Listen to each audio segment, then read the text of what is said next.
नमस्कार, स्वागत है एक बार फिर हमारे इस यूट्यूब चैनल पर।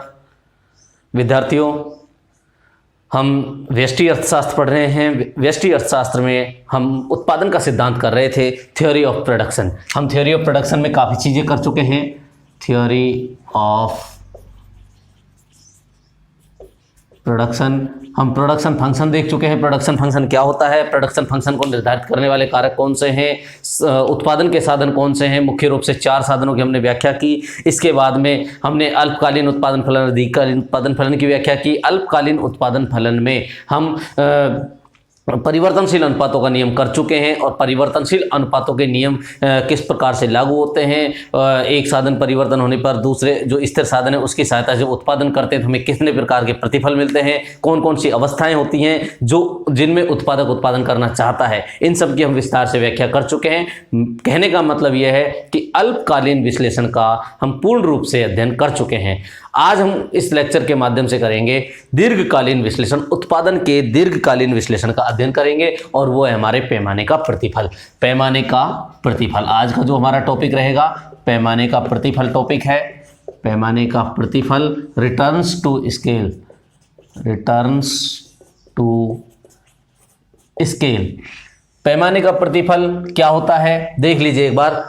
मैं आपको पहले बता चुका हूं, पैमाने का प्रतिफल जो है एक दीर्घकालीन विश्लेषण है, दीर्घकालीन है। और दीर्घकाल में मैं आपको पूर्व में भी बता चुका हूं, पहले वीडियोस में भी। हम उत्पादन के जितने भी साधन प्रयोग कर रहे हैं, जितने भी साधन प्रयोग कर रहे हैं, भूमि, पूंजी, श्रम, उद्यम एक्सेट्रा एक्सेट्रा जो भी कर रहे हैं, उन सभी में आमूलचूल परिवर्तन कर सकते हैं। कहने का मतलब यह है कि सभी साधनों में परिवर्तन होने का उत्पादन पर प्रभाव पड़ेगा।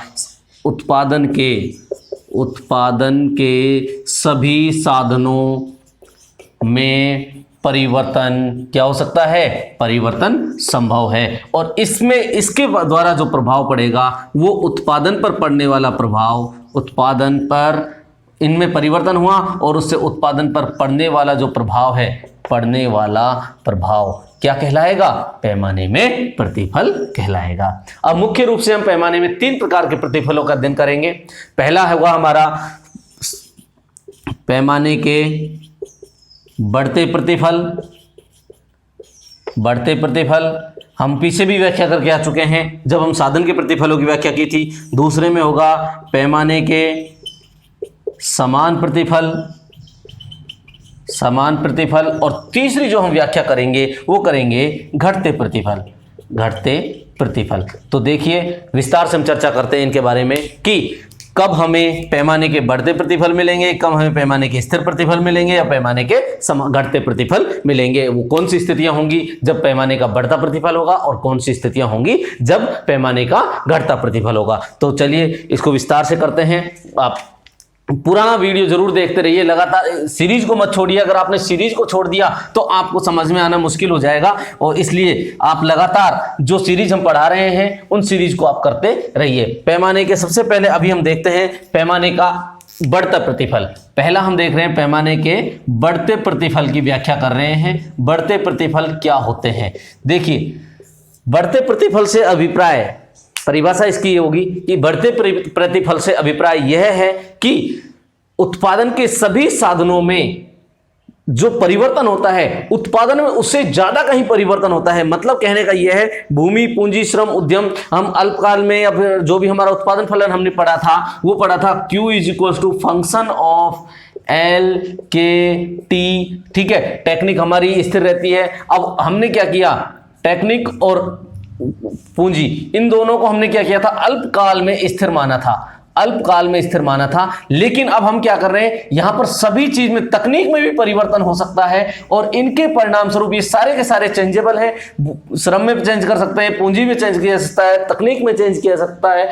अब जो इसमें परिवर्तन होगा, इनमें परिवर्तन होने के परिणाम स्वरूप जो उत्पादन पर प्रभाव पड़ा वो किस मात्रा में पड़ता है, ज्यादा मात्रा में पड़ता है, कम मात्रा में पड़ता है या बराबर मात्रा में पड़ता है। तो इस स्थिति में, बढ़ते प्रतिफल की स्थिति में, जो श्रम और पूंजी, कहने का मतलब यह है उत्पादन के साधनों में जो वृद्धि की जाएगी, उत्पादन के साधनों में जो वृद्धि होगी उससे ज्यादा वृद्धि होगी किसमें, उत्पादन में ज्यादा वृद्धि होगी, उत्पादन में अधिक वृद्धि।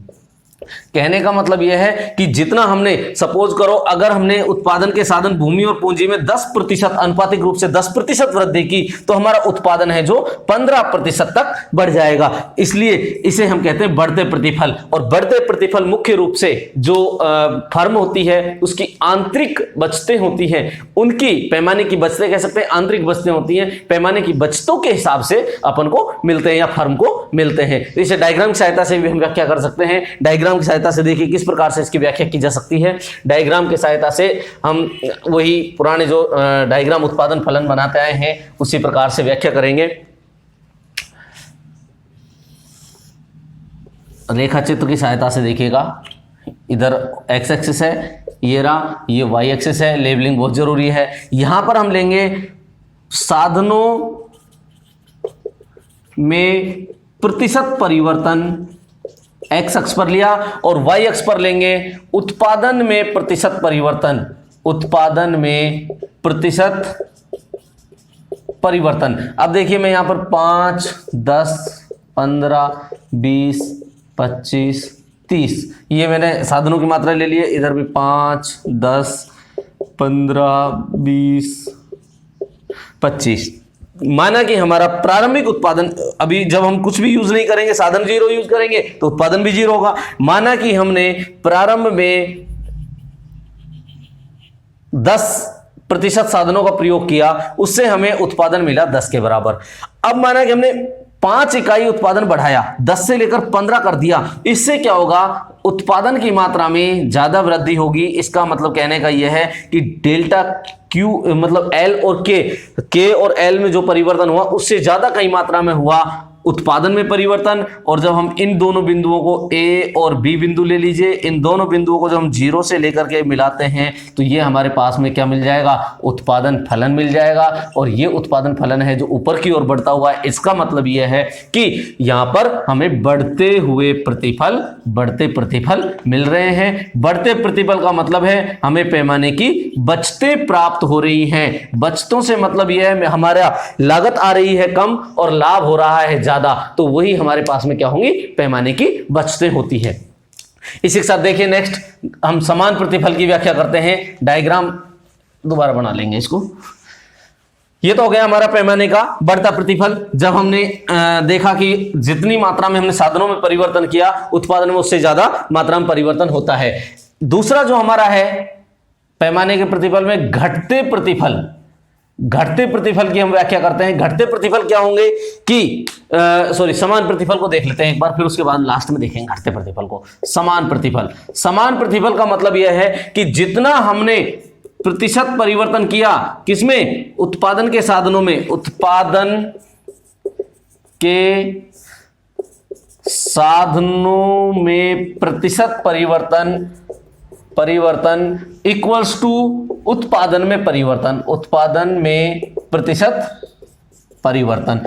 कहने का मतलब यह है कि इस स्थिति में फर्म को बचतें और हानियां दोनों ही प्राप्त होंगी। आंतरिक बचतें भी होंगी, आंतरिक हानियां भी होंगी। आंतरिक बचतें आंतरिक हानियों के समान होंगी। और जितनी मात्रा में उत्पादन के साधनों में परिवर्तन किया जाएगा, उतनी मात्रा में ही उत्पादन में परिवर्तन होगा। माना कि हमने 10% उत्पादन के साधनों में परिवर्तन किया है, तो इतना ही क्या होगा, उत्पादन में भी परिवर्तन होगा। इसको डायग्राम की सहायता से भी हम समझ सकते हैं। डायग्राम की सहायता से देखिएगा, रेखा चित्र में इसको स्पष्ट रूप से व्याख्या किया जा सकता है। इधर 0 है, इधर एक्स एक्सिस है, इधर ये अपना वाई एक्सिस है, इधर वही अपन पहले की तरह ले लेंगे उत्पादन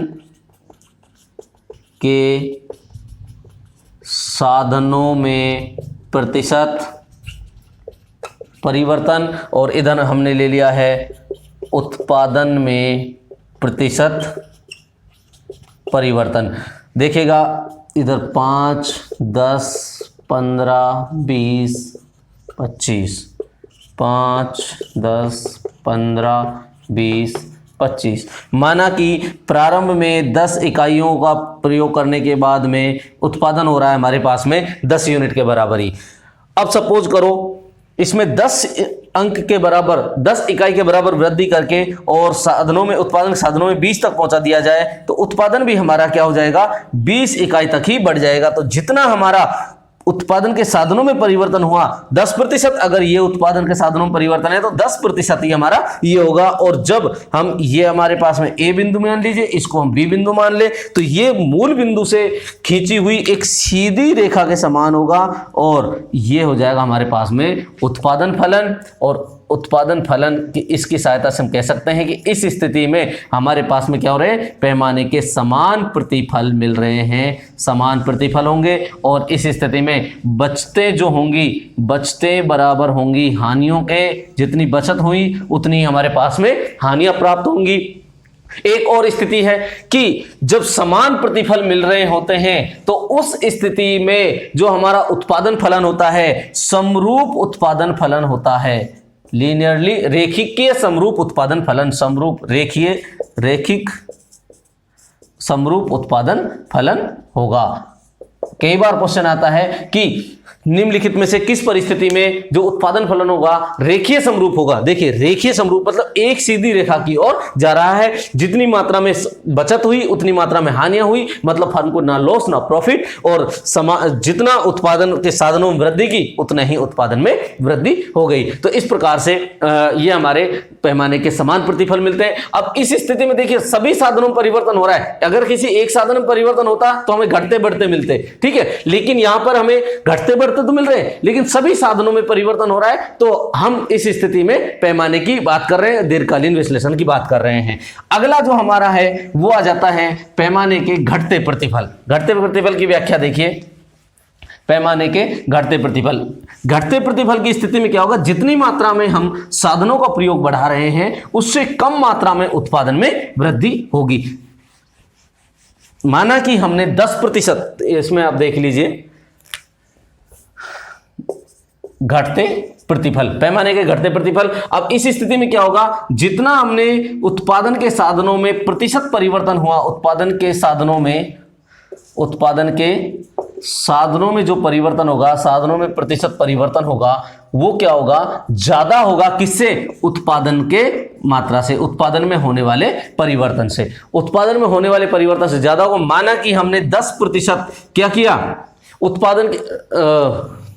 उत्पादन के साधनों में वृद्धि की, तो उत्पादन में केवल 5% ही वृद्धि होगी। मतलब उत्पादन के साधन तो ज्यादा लगा दिए और उत्पादन में हमें हो रहा है कम वृद्धि करने से। तो ऐसी स्थिति में हमें साधनों की अविभाज्यता मिलती है, हमें फर्म के कुशल मैनेजमेंट नहीं मिल पाता है, हमें किसी प्रकार की हानियां होने लगती हैं। जब ज्यादा हानियां होती हैं उस स्थिति में हमारे सामने घटते प्रतिफल प्राप्त होने लगते हैं। तो इसे भी हम रेखा चित्र की सहायता से समझ सकते हैं। ये हमारे पास में एक रेखा चित्र है, इसका ये एक्स एक्सिस है, ये रहा, ये वाई एक्सिस है। एक्स अक्ष पर वही उत्पादन के साधनों में प्रतिशत परिवर्तन, उत्पादन के साधनों में प्रतिशत परिवर्तन, इधर अपन ले लेंगे उत्पादन में प्रतिशत परिवर्तन, और ये यहाँ पर अपन उत्पादन की मात्रा दर्शा देंगे 5, 10, 15, 20, 25, 30। ठीक है, अब आप देखिए इधर भी 5, 10, 15, 20, 25। आप देखेंगे माना कि प्रारंभिक उत्पादन स्तर वही अपना 10 इकाई के बराबर ए बिंदु पर हो रहा है। अब उत्पादन के साधनों में तो हम कर रहे हैं ज्यादा, माना कि हमने 20 इकाई के बराबर उत्पादन के साधनों में वृद्धि कर दी, लेकिन हमारा उत्पादन है जो केवल 5 इकाई के बराबर ही बढ़ रहा है, ये हो रहा है कम। तो इस स्थिति में माना कि हमने ये तो 10% वृद्धि की है, यहाँ पर हमें केवल और केवल 5% ही वृद्धि देखने को मिल रही है। तो ये ए बिंदु, ये बी बिंदु है, और पहले की तुलना में जो दोनों थे उनकी तुलना में ज्यादा फ्लैट हमारे पास में एक उत्पादन फलन मिलेगा, और ये हो जाएगा हमारे पास में उत्पादन फलन। और इस स्थिति में हम कहते हैं कि जब फर्म को पैमाने की हानियां प्राप्त होने लगती हैं, आंतरिक हानियां होने लगती हैं, उस स्थिति में हमें क्या मिलता है, पैमाने का घटता प्रतिफल प्राप्त होता है। तो हानियां क्यों मिलती हैं, हानियों के कई कारण हैं, जैसे कि फर्म का कुशल मैनेजमेंट का ना होना, कुशल मैनेजमेंट ना होना, लागतें ज़्यादा आना, श्रम की विभाज्यता ना होना और कई प्रकार के आंतरिक कारण हो सकते हैं फर्मों के, जिसके कारण हमें क्या मिलते हैं, घटते प्रतिफल प्राप्त होते हैं। तो इस प्रकार हमारे दीर्घकालीन विश्लेषण में पैमाने के 3 प्रकार के प्रतिफल हैं, घटते प्रतिफल, बढ़ते प्रतिफल और समान प्रतिफल। तीनों की हमने अच्छे से व्याख्या कर ली है। इसके अगले लेक्चर में हम करेंगे कि पैमाने की हानियां क्या होती हैं, पैमाने की बचतें क्या होती हैं, आंतरिक हानियां कौन सी होती हैं, आंतरिक बचतें कौन सी होती हैं, बाह्य हानियां कौन सी होती हैं, बाह्य बचती कौन सी होती हैं। इसको हम अगले लेक्चर में विस्तार से समझेंगे। आज के लिए इतना ही, और इस वीडियो को अच्छे से देखिए। नहीं समझ में आए तो कमेंट बॉक्स में जाकर के कमेंट कीजिए, हम आपको दोबारा समझाएंगे, लेकिन आपको स्किप नहीं करना है। आज के लिए इतना ही करेंगे। नमस्कार।